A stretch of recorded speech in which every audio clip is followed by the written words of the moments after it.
buzz cut, crew cut, high taper. Try ko kayang paghaluin ang tatlong gupit na ito. Tamang-tama at kararating lamang nitong inorder kong Kimi. Ang model nga pala nito is 2279. Nag-start ako sa taas gamit yung number 4 guard. Bali mag-iiwan ako ng bangs kasi parang crew cut yung sa taas nito. And then next is number 2 guard. Ayos din ang clipper na to. Matalas din. Naka fade blade na siya. And then ang presyo nga pala nito is 799. Kasama na yung shipping fee. Sa TikTok ko nga pala ito na order. Okay. Sunod naman is 1.5 clipper guard. Ang battery capacity nga pala nito is 1800 mAh. And by the way, shout out nga pala sa lahat ng mga followers ko.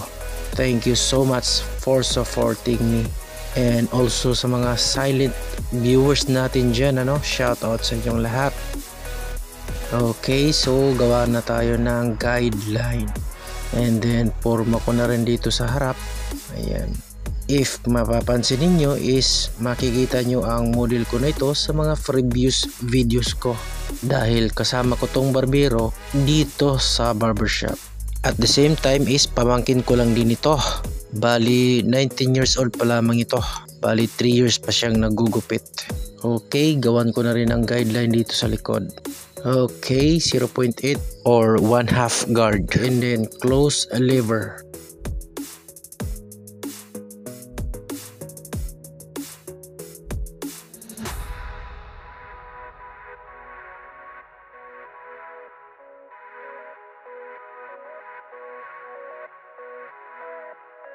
Okay, so next naman is half open.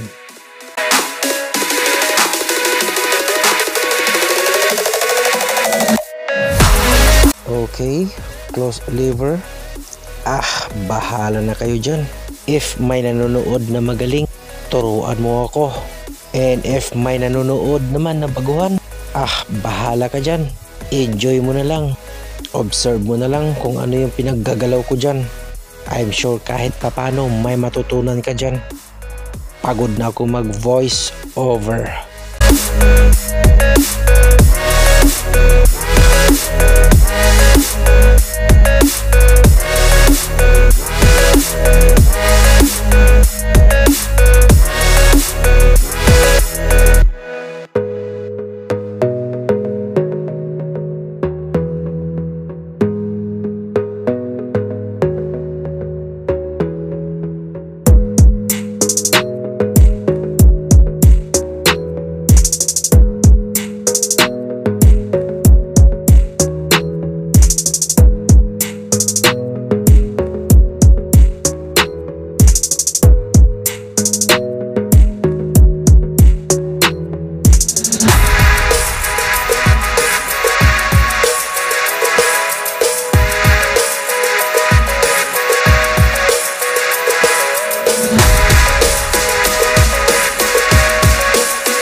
Okay, yan na ang kinalabasan. Yan na talaga ang kaya ng power ko. Thanks for watching. Bye!